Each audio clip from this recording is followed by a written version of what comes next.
Good evening, class. Good afternoon. Today we're doing our speed on monitoring, and I'm going to start off with a brief definition. And this involves the monitoring of internal control systems, a process that assesses the quality of the system's performance over time. This is accomplished through ongoing monitoring activities, separate evaluations, or a combination of the two. And our skit is going to start with a quarterly meeting for ACG 4401 and Company. The participants consist of two parties. The first party is the company's internal auditors that are seated over there, Peter de la Rosa, Robert Langford, and Maydelis Ruiz. The second party is the company's management team, which I'm going to be playing myself, Mariela Montalvo and Anna H. During this meeting, the company's accounting department is bringing several deficiencies that were found in the internal controls related to the processing of customers' orders. Up to this point, management was unaware of any problems and were under the impression that everything was great. Management walks in. Oh, I know. Now we have that meeting with the smart guys, the auditors, you know. What a torture, oh my God, I don't know how much to write Anyway. that. Oh, good afternoon, Good gentlemen. afternoon. Nice to see you. How you doing? I see you have some reports to show us. Thank you. Thank you very much. Let's see. Wow. What a fantastic quarter this has been. Expenses are down, sales are up, profits have never been better. Operations are going smoothly. There's been a few hiccups, but nothing that our management team couldn't handle on the spot. Yes, everything has been great on the management side of the things. What does the accounting department have to report? Well, for the most part, everything has been good. We have the following to report based off our ongoing monitoring activities of the company's internal controls. As you can see here, everything, all this green stuff, that's good. Like everything, all these control cycles and control objectives, it's all good, green, except for right here, this big red thing. What do you mean, except? Everything has been perfect under our watch. There should be no exceptions. Well, as I was trying to say, we found one area that has several deficiencies within the sales department, more specifically the processing of customer orders. Customers are placing orders, we're receiving them, and fulfilling them. I fail to see where the problem is. Well, Peter can go ahead and take this one. Well, it's really quite simple. The first area that needs to be addressed are the security matters within our customers' accounts. They're simply far too relaxed. An additional consideration is our data validation. There's not enough there. We're getting far too many inaccuracies. We're getting a bunch of garbage data in here, and it's just contaminating all our customer databases. Additionally, while those two areas are an area of concern, one main area that we've got to look into is the storing of our customer orders. Far too many people have access to this. There's too many unauthorized users, and it's going to allow for the manipulation of our orders. Yeah, I don't think we're understanding what exactly the problem is. It's okay, Peter. I figured this might happen. I came prepared. This is a data flow diagram. It outlines the entire process of data flow when a customer places an order. The areas that are highlighted yellow and red represent problems. These are areas that need our attention.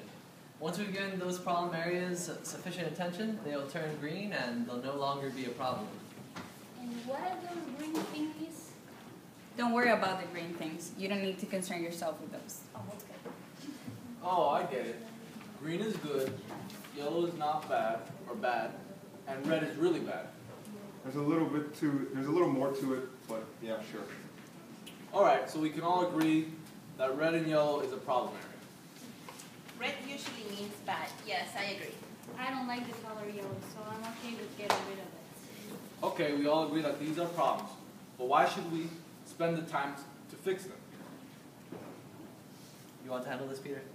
Sure, why not? Let's start with the customers on the top left. We consider this area warm, the reason being that we currently do not have adequate security, making it susceptible to hackers who can impersonate our customers and gain access to our accounting system. Oh, that sounds terrible. It is really bad. but not red bad, correct? Good, you're learning. Now let's move on to the next warm area, the customer database. We have given customers far too much flexibility when it comes to inputting data.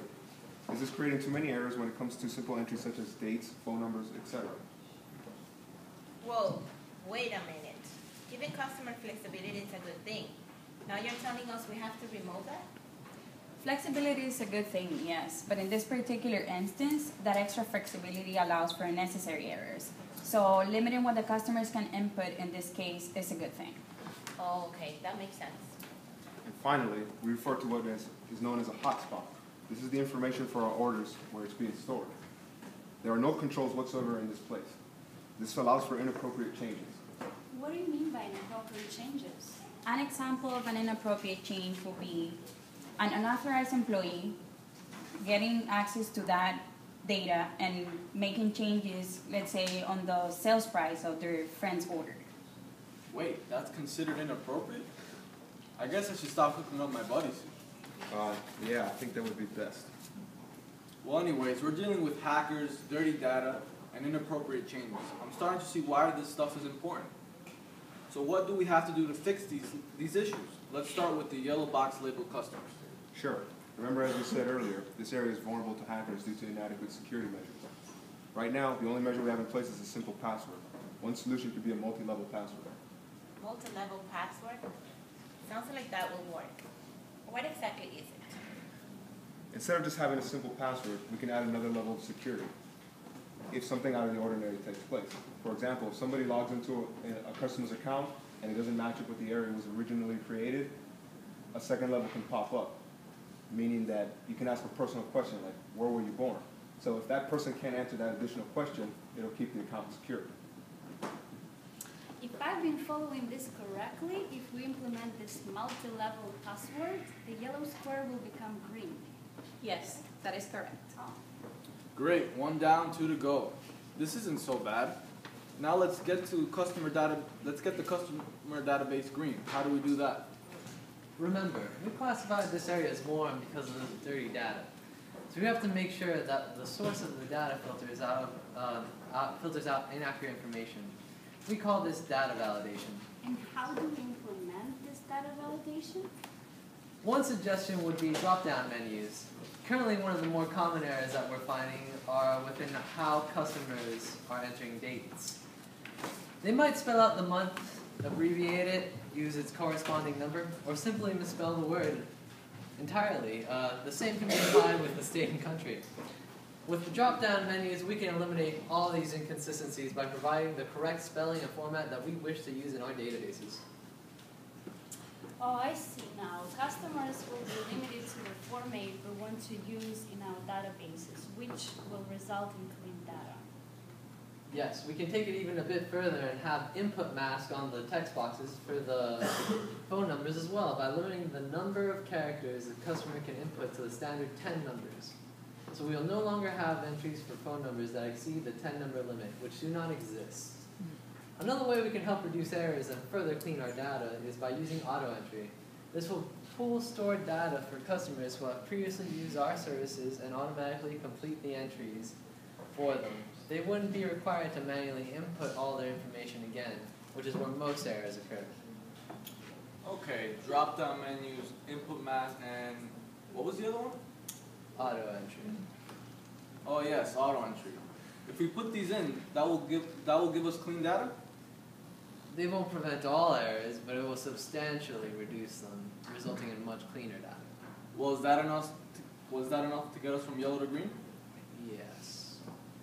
Fantastic. 2 down, 1 to go. I'm starting to get really good at this. You sure are, sir. So that leaves us with the storing of our order information. This bad boy is red. I'm going to have to come up with a good solution for this one. While you work on figuring that out, I have a suggestion. As of right now, any employee can access this information and make any changes to it. What we need to implement is what we call preventive control. By doing so, we restrict access to authorized personnel only, such as management. We can authorize then any regular employee to see this information if they need it, but they're not going to be able to make any changes or edit it in any way. If they need to make any changes, they will have to reach out to management in order to do so. Yes, preventive controls. That is exactly what I was going to suggest. Now to the important part. Will these preventive controls turn our red box green? Yes, it will. All right. You hear that? We're all green. No more yellow. And no more red. Like I said, all green. So does that mean we're good to go? Yep, just go ahead with these changes and we're good to go.